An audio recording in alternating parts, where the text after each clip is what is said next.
put the kids to bed and get the earmuffs on because shit's about to get freaky. No fucking way worse than usual. Oh, yeah. Well, I discovered I have a kink or a fetish or whatever you want to call it. You have. Listen, I've known you for a long time. You have more than one. Well, this one, have you ever seen the movie Crash? That David Cronenberg 1996 movie with James Spader and Holly Hunter and Rosanna Arquette? Oh my God, like vaguely remember that. Okay, well, if you haven't seen it, basically there's this underground cult of people who use car crashes as an aphrodisiac. Nice. But hold on, because my kink is definitely not that hardcore. I don't want to crash cars and get all freaky. And I can't believe I'm revealing this. Okay, so here it is. So when I'm driving my car and I pull up beside someone at a stoplight, or if I'm driving behind somebody or beside them, whatever, Okay. and that person is on their cell phone and they're texting or they're on Instagram or TikTok or whatever, and that's when I start to fantasize. And I start thinking about getting out of my car, slowly going over to theirs, and they roll down their window and they look up at me, and then passionately I grab their cell phone and I shove it right up their ass. And then I yell, "Get the fuck off your cell phone and drive your car." I know it's a weird fetish. Oh, so that's not a kink. That's road rage. This is Taming the Hustle. Oh my God, there's something in this. Everybody wants a piece of me. I'm a lonesome man making history. They say we're all just raindrops in a stream.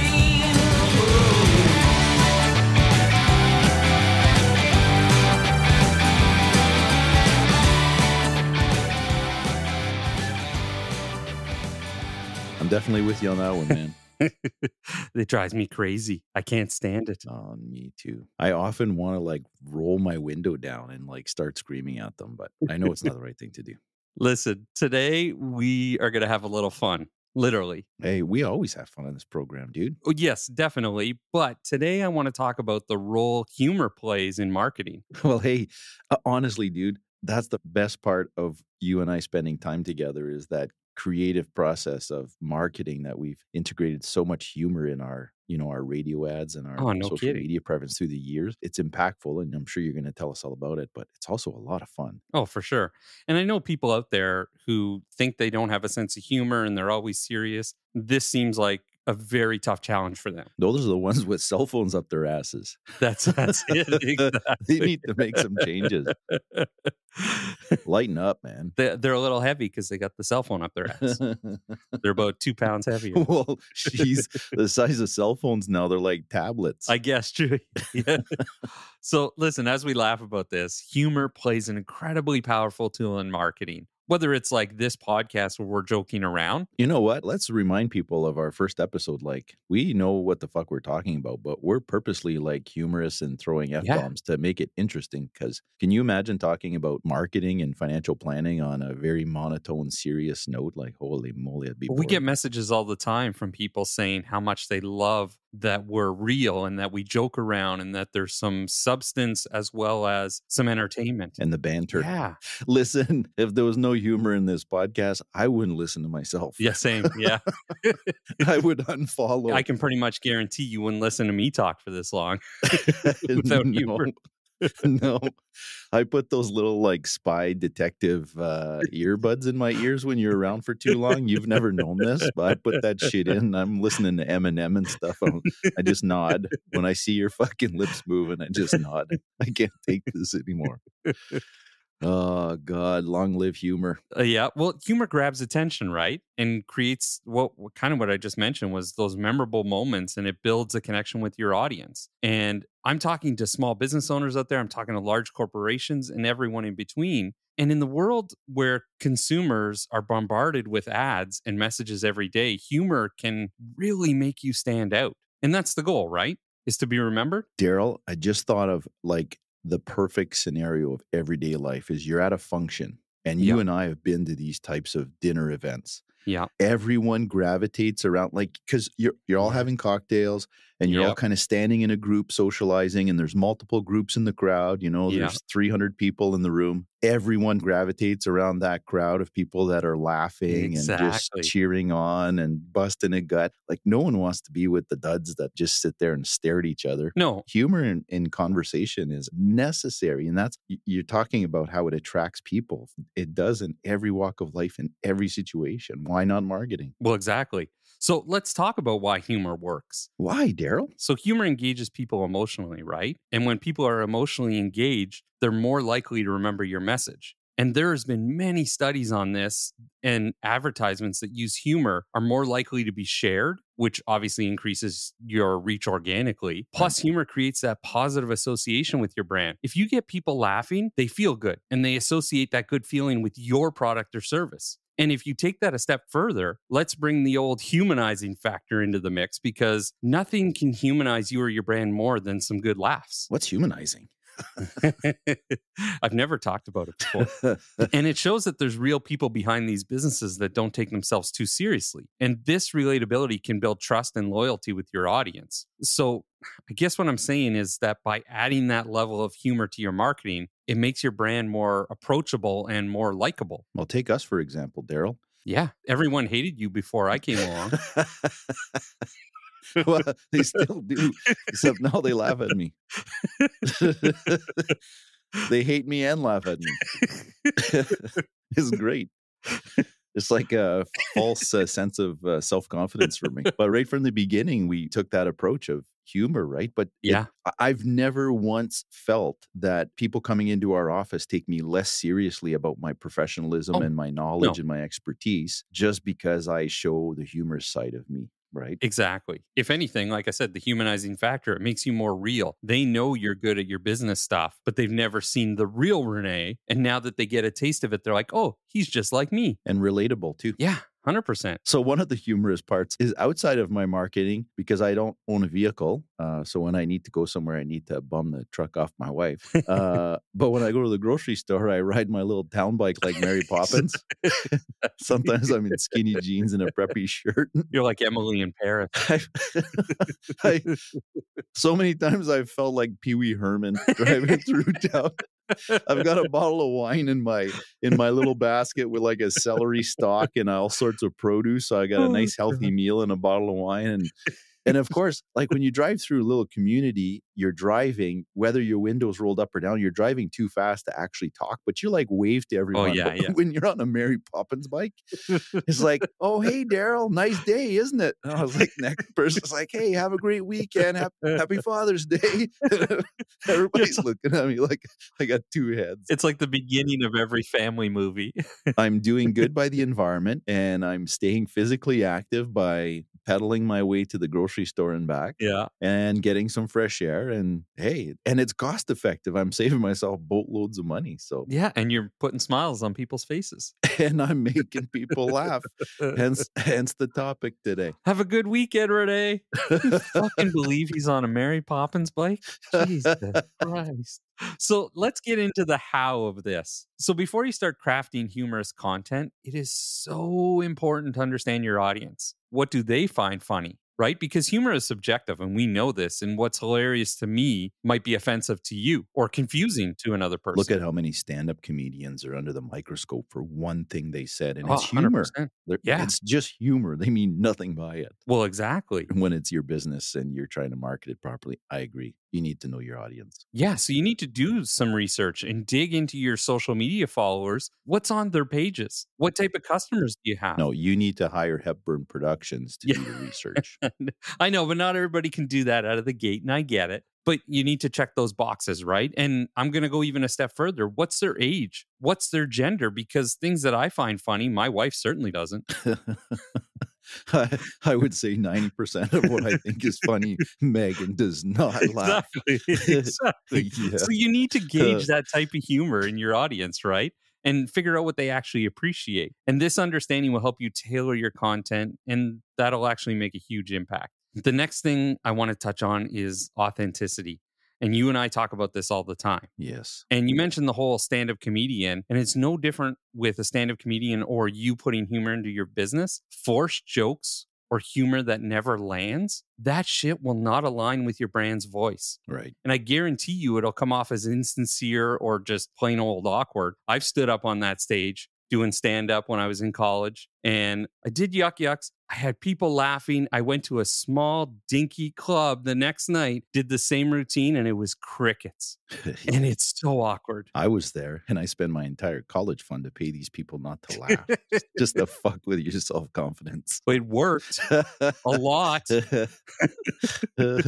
So you got to stick to a style of humor that feels natural to your brand, right? If your brand is known as being quirky and playful, go for it. But if you're typically more serious, the lighthearted approach will definitely be better. And this goes for every single business. We have a client who's a funeral home, and out of the gate, we did a funny ad with them. They were changing over companies, like merging into one company, and we did what sounded like a movie trailer. The funeral home was a little cautious at first. They're like, I don't know, man. And I'm like, trust me on this. I'm like, we've done our research, and the comments that we got. I saw the work that you did on that, dude. It was fucking amazing. Thanks. And like one of the first comments, someone actually said, they're like, I would have never expected a funeral home to have a sense of humor. And the people working at the funeral home always were saying, people just think we're like the funeral director in the cartoons, you know, the Grim Reaper. Yeah, the Grim Reaper type thing. And so we took that out of the mix. It's like we let them become human to the world. Like some of the best humor comes from everyday situations, and we all know this. And those everyday situations have to relate to your audience. So think about common challenges or funny moments in your industry that people will recognize. If you're way out in left field, again, that authenticity disappears because people are like, what the hell are they talking about? Sometimes just funny catchphrases that really catch. Exactly. Like memes or funny images or videos. Those are highly shareable and can quickly capture attention on social media. One of the towing companies that we had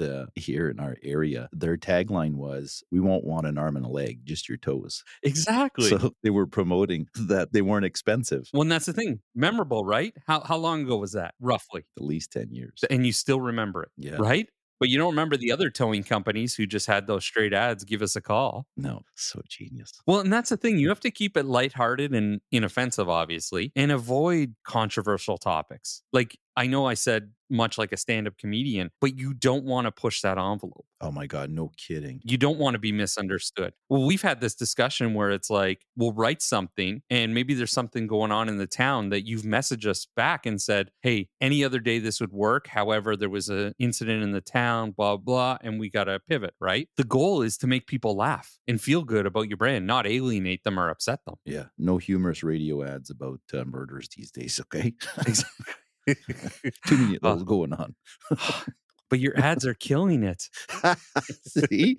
The brunts. I love it. Listen, if you remember one thing from today, let it be this. Not every joke is going to land perfectly, and that's okay. Experiment with different types of humor. Pay attention to what resonates with your audience. And if you see one style or one type of media that's working, run with it.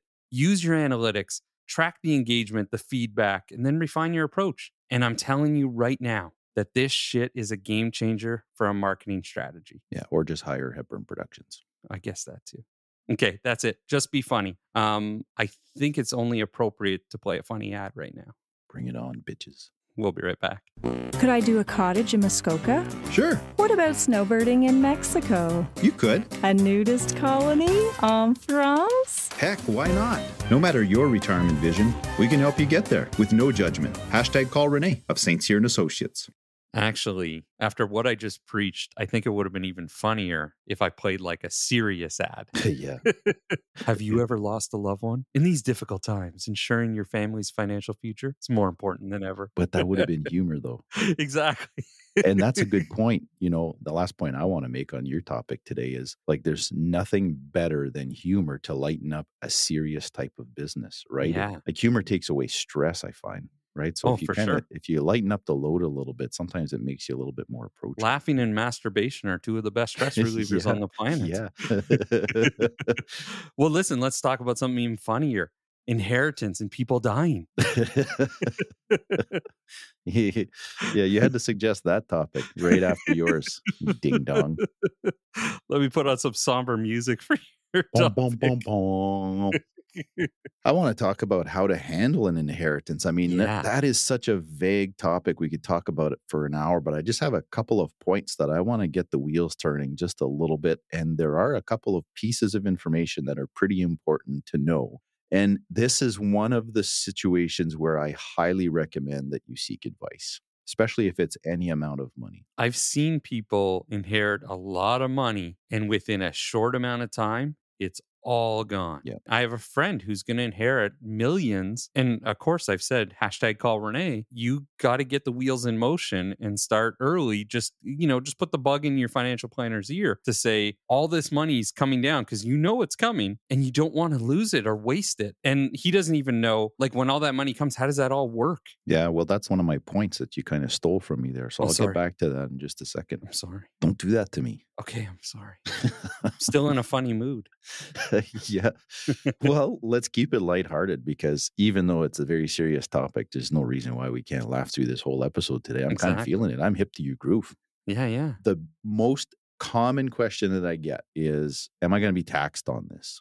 Yeah. Inheritances are not taxed to the beneficiaries. Okay. It's that simple. All The right. estate, however, could be responsible for a boatload of taxes, Mm, right? So whoever's winding up the estate should seek advice. Make sure Gotcha. that you get everything done properly from, an estate wind up perspective, from a tax perspective, that all of that's been handled. Okay. But once the estate has been handled and the estate trustees make the decision to distribute the proceeds of the estate, Yeah. the inheritance that you receive from your loved one or whoever, long lost uncle, Yeah. is not taxed to you as the recipient. Okay. It's that simple. Most commonly asked question, simplest answer ever. Nice. One thing to keep in mind, though, I think we've chatted about this in other conversations, but if you receive large sums of money in a RSP or a RIF account, okay, Yeah. so let's say I'm your dad because I'm older than you, so I'll be your father today. Okay, Daddy. Oh, that was creepy. It was creepy. Let's never do that See, again. How about you just be my uncle? That's the type of humor you don't throw into your marketing. See, exactly. Yeah. There's a prime example. There's a faux pas. Okay, Daddy. I got goosebumps. Weird. So I'm your father, and I accumulated $1 million in RSPs, and I just retired, and I converted that to a RIF, and I'm taking a RIF payment, and I die of a massive heart attack. Yeah. I'm sad. I named you as beneficiary. I don't have a spouse. Luckily for you, you're the only child. Yes. You lost your only father. You have no family left. So lucky for you. You get the $1 million. I'm so sad. What you should be aware is that you're going to receive the full $1 million because the government won't deduct any taxes. They're just going to give it to you and it's not taxed to you. I But your love father's estate, me, Yeah. is responsible for the taxes, right? So on $1 million, let's say there's 500,000 in taxes owing. Yeah. You have to be mindful that the estate is going to be responsible for those taxes, and that's not going to Gotcha. go away. The CRA is going to make somebody pay for it.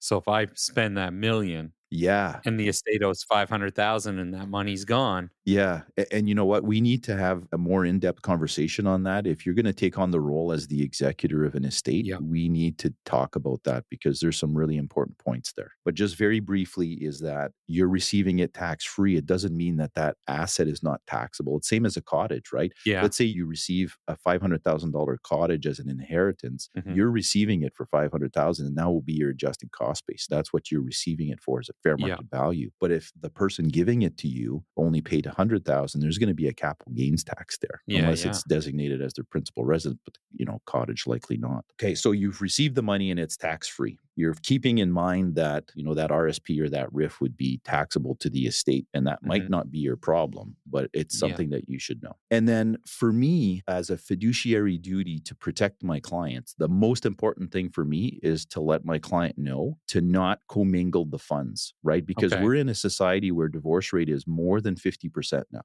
I think we're at like 54% divorce rate. Crazy. So if you receive my $1 million, if you keep it separate, it will not become part of the matrimonial asset if you divorce Aaron. So you get to keep the full $1 million plus whatever it's turned into. Hear that, Aaron?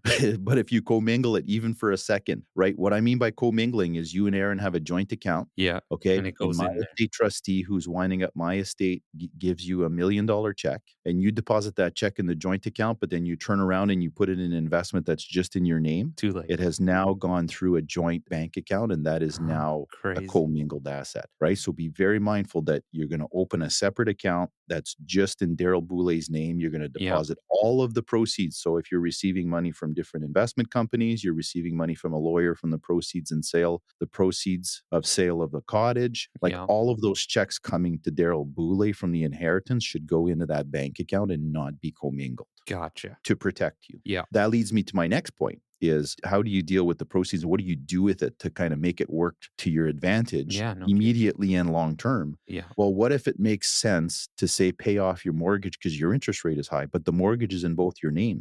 You have to make a conscious decision to say, I'm willing to risk, that 250,000 of the million is going to be commingled with Aaron because I'm Gotcha. paying our family home off, right? Unless you had some sort of written agreement with a lawyer that said, I'm gifting to our relationship 250,000. So if we divorce, you're going to give me 250,000 back, or Crazy. whatever, Yeah. 125,000. Yeah. The half of it. So those are things that you should be really aware, really mindful of. So the bulk of the large inheritances that we're seeing in recent years are the baby boomers where their parents are passing away. Their parents lived through the Second World War Yeah. and they are fearful of another sort of bad day. So Yeah. they've really hoarded money and Exactly. built empires. Mhm. So let's say you're 65 years old and you've been with your spouse for 40 and you're like, I'm fine topping up my wife's TFSA because the chances of us getting divorced at this point, I love her to death and we've been together for 40 years, not likely. But for the younger generation, you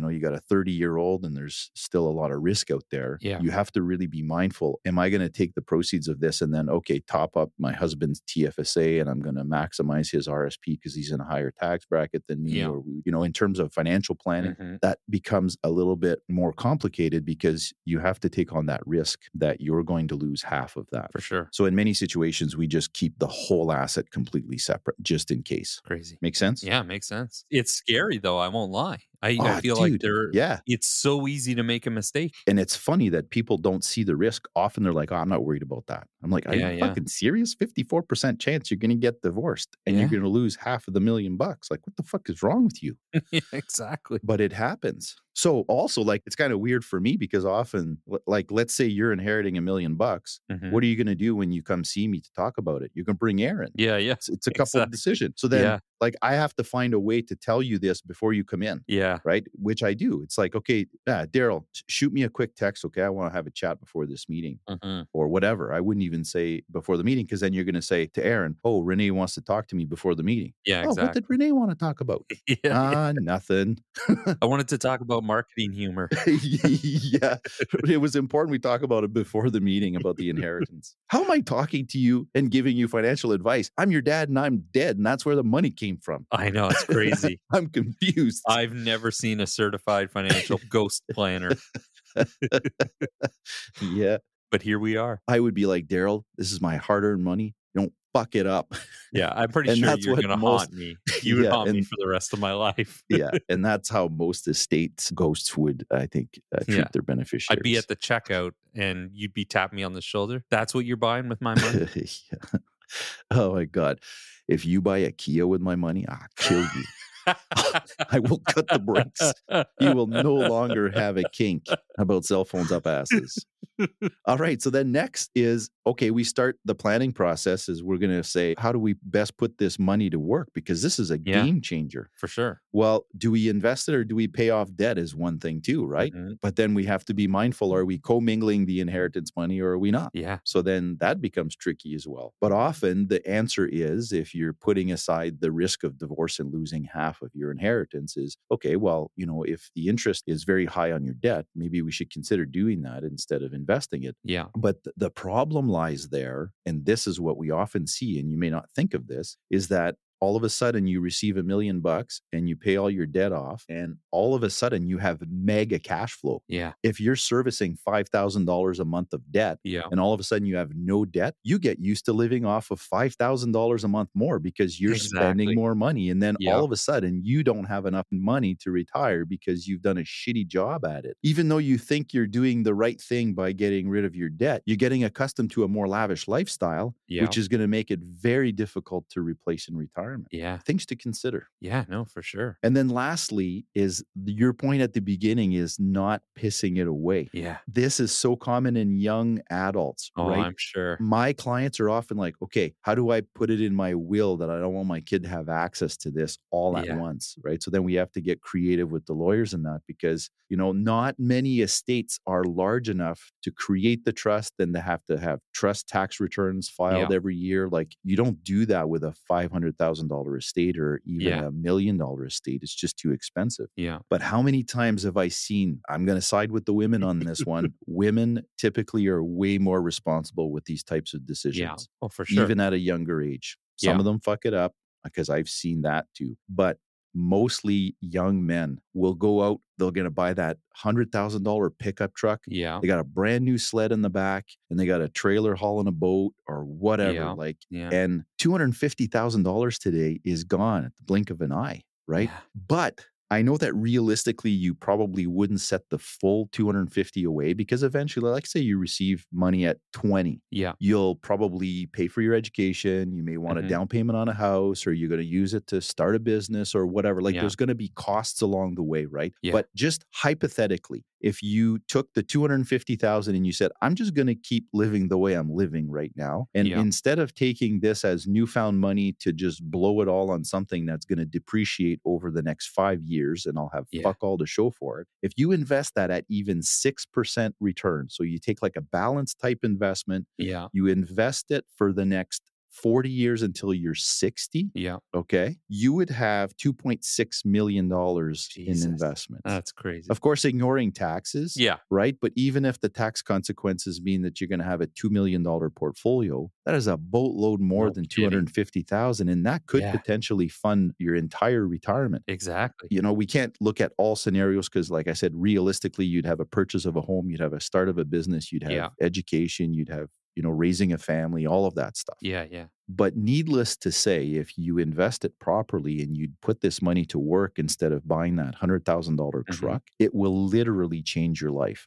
A pickup truck and a Skidoo will not change your life. It'll give you a little bit of joy for a couple of years, but before you know it, you'll have nothing to show for it. And when you're 60, that fancy pickup truck, that snowmobile, that stripper that you're going to put through college, they'll all still be there. You can still enjoy those at age 60. If anything, it's going to be better at age 60. You're going to appreciate those things more.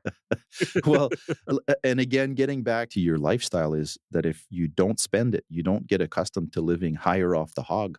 And you invest this properly and you put this money to work, you could have a really, really significant impact in the quality of your life. Like imagine having no financial stress ever for the rest of your life. Oh my God. Sign me up. Yeah. Like I'd even docu-sign that shit. I was like, right now. Exactly. Yeah. So that's it. We can't get into any more detail than that because we can get off little tangents and different scenarios and we can talk about, the taxation of winding up an estate. It's important to call your CFP. 100%. So recap, don't commingle if there's a risk of divorce because that can be held separate and excluded from the marital assets. And the inheritance itself is tax-free. And third, and lastly, don't fuck it up. Don't piss it away. The last thing I want for someone is to use an inheritance as a story, right? Because really, if you piss it away with a truck and a sled, you're going to be 60 saying, I inherited $250,000 once and I blew it on a truck and a sled. Instead of sitting somewhere in Costa Rica when you're 60 saying, thank you, Dad, because I put that to work and you changed my life and I appreciate you for that. Exactly. So again, don't be stupid. I'm going to haunt you with my inheritance, Darryl. We'll be right back. If I was really Matthew McConaughey, I would tell you in the smoothest voice that when it comes to your future, it pays to use a certified financial planner. Live well today while planning to live well tomorrow with St. Cyr and Associates. #call René. All right. So before we call it a day, I want to chat about a topic that many of us have probably thought about, but might not have put into words. And that's the disappearance of common sense in today's world. But seriously, like how many times have you found yourself shaking your head at decisions other people make or their actions and wonder, what happened to common sense? Every day. Yeah. It's like common sense has taken a back seat. Every fucking day. Like I was out running with my daughter yesterday and all of the people that are driving to, because we don't have running paths here. We run the highway. Yeah. There's not a ton of traffic, and there's not huge shoulders because it's northern Ontario. Yeah. People are driving towards us and there's no oncoming traffic for them. They could easily move over towards the center lane. Exactly. No, instead, they fucking drive right past us at 110 Yeah. and nearly clipping elbows with their mirrors. It's like no common sense. None. It's like it's gone. Yeah. Well, that's the thing. I feel like when I think about common sense, I think to myself, it's straightforward. It's a blend of life experiences, critical thinking, and practical knowledge. And it's that whole book smart versus street smarts and when and how to use them. Common sense is just common sense. So why does it feel like in our day and age that it's disappearing? I don't know. Is it upbringing? Because I know my parents spent a lot of time teaching me common sense. My mom is an intellect and my father has the street smarts, and we kind of got the best of both worlds when we were brought up. Yeah. Well, and I have this conversation with my wife all the time because she's a teacher. And I say this all the time when we start talking about our kids' school and something that happens. I'll often say, I'm like, for a bunch of people with some book smarts are known to be some of the smartest people, you guys are pretty fucking dumb when it comes to street smarts. Yeah. And like legit street smarts is like when you're driving down the road and you got these teenage kids that feel so entitled that it's not a crosswalk. It's nothing. It's in the middle of the street. And they're dragging their feet and they don't move like you're going to drive around them. Yeah. Common sense is get the fuck out of the way. Yeah. It's like I have the right of way, they think. They know the law. I have the right of way. You're going to go to jail if you run me over. Well, guess what? If I run you over, you're dead. Maybe what's lacking is critical thinking. Maybe the way that we're raising children today, they lack critical thinking. Is it due to the rise of technology and social media? Is that playing a big role in this? We should crack the code on this bad boy and solve this. I would like to. Can you imagine if we solved common sense in the world? Yeah. That's like a Nobel Prize right there. Some of the people we run into would be a hell of a lot wealthier if they had common sense. Kidding. Yeah, 100%. 21% visas making minimum payment all the time so they could add more to their cash flow by buying another sled or dirt bike for their kid. Or common sense tells me spend less money, pay off your debt. Yeah. So we're never going to fix this, but I do think there are ways to deal with it. And by that, I mean, like, yes, your own common sense and the common sense of other people. For me, it's all about what I call the pause and reflect. And I find it simple yet effective. And what I mean by that is when I'm in the moment, again, whether it's me or I'm dealing with some stupidity of a person or a situation, I literally pause and take a moment before making a comment or a decision, right? And that brief pause allows common sense to catch up with what's happening, and it allows me to make the right decision. And again, whether that's dealing with somebody else or just my own common sense, there are moments where I'm like, I'm ready to make a quick decision. And then I pause for a moment and I think about it. I'm like, oh no, that doesn't make any sense. And then you got to move forward with the right decision, right? Is that your little inner voice? Exactly. Yeah. The little devil on my shoulder's like, this is the right thing to do. And the little angel's like, you dumb fuck. Common sense refers to the basic ability to perceive, understand, and judge things, which is shared by nearly all people without the need for specialized knowledge. See, common sense is common sense. Well, that can't be right. It said all people. I don't believe it. Shared by all people. It encompasses all knowledge and judgments that are generally accepted and understood by a large group of people, regardless of their background. It means that we all have the ability to have common sense. It doesn't mean we all do. Well, and that's a great point. It's like common sense is often a lack of understanding of a different viewpoint or experiences. And I think when I'm sitting at that light and I'm ready to shove the cell phone up some guy's ass, his life experiences are different from mine. And so, whether he's educated or not, he might be educated in different things than I am or lack thereof. And it's like we take that situation and that viewpoint differently. When I'm ready to yell at somebody or I give them a look like, why are you on your cell phone while driving? Some people will give me a look and be like, I'm looking up directions, idiot. Yeah. Well, I often try to put myself in someone else's shoes because I just don't get it. Yeah. I like to think I'm pretty patient. I have a lot of patience. With most people except for me. But yeah, you're right. You do. One thing that really gets me riled up is those idiots that stay in the left lane when they're not driving fast and they're holding up all of the traffic. Yeah, like Okay. if you're on the 401 and the speed limit's 100, everyone's doing 120 in the left lane except for the one guy doing 85. My logical thinking is like either slow down and get behind and just follow the guy you're going the same speed, or speed Yeah. up and go past them if you're going to go faster. But Yeah. don't stay And next hold to him everybody up. and Yeah. hold everybody up. Yeah. Like, to me, that is the epitome of common sense right there. Yeah, exactly. But then I'm like, what could this moron be possibly thinking that this is okay? Yeah. Does he not have common sense, or does he have a stupid rationale behind it? Thinking, Yeah. oh, I'm going to pass him eventually, or I'm just going to Yeah, stay in yeah. this lane because I'm a nervous driver and I don't want to go in and out of lanes. Yeah. Like, to me, that is no common sense. And it's insane. But yeah. how do you teach someone common sense? I don't know. Well, Like, I don't know that you can. That's the thing. It's got to be part of your upbringing somehow. Like, I don't know. Maybe we need to find some sort of psychologist. I know. I feel like most of our lifestyle topics, we say we need to find a Yeah. psychologist. to Well, help us which out. is really great And now because I'm starting to think we're the problem. yeah.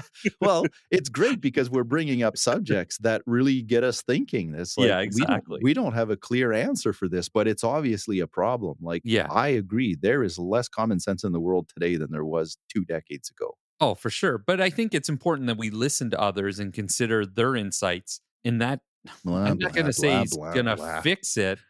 Yeah, well, I know it sounds blah, blah, but we can make a more balanced and sensible decision, right? When you have different viewpoints than other people, if you just leave sleeping dogs lie and ignore their viewpoint and you think yours is common sense and you walk away with that, that's not helping the problem. Hey, listen, it's not my problem that you don't have common sense. I'm just saying. Maybe the problem is that if I acted without common sense as a kid, I would get a slap in the back of the head. Yeah, exactly. Come on, you idiot. That doesn't make sense. And no one's getting slapped in the back of the head anymore. So, listen, remember, common sense might seem like it's in short supply, but I think with a little mindfulness and effort, we can bring a little bit more of it into our daily lives. So I guess what I'm saying is, René, get your head out of your ass sometimes. No, well, right now it's full of cell phones, so Sorry about that. no room for my head.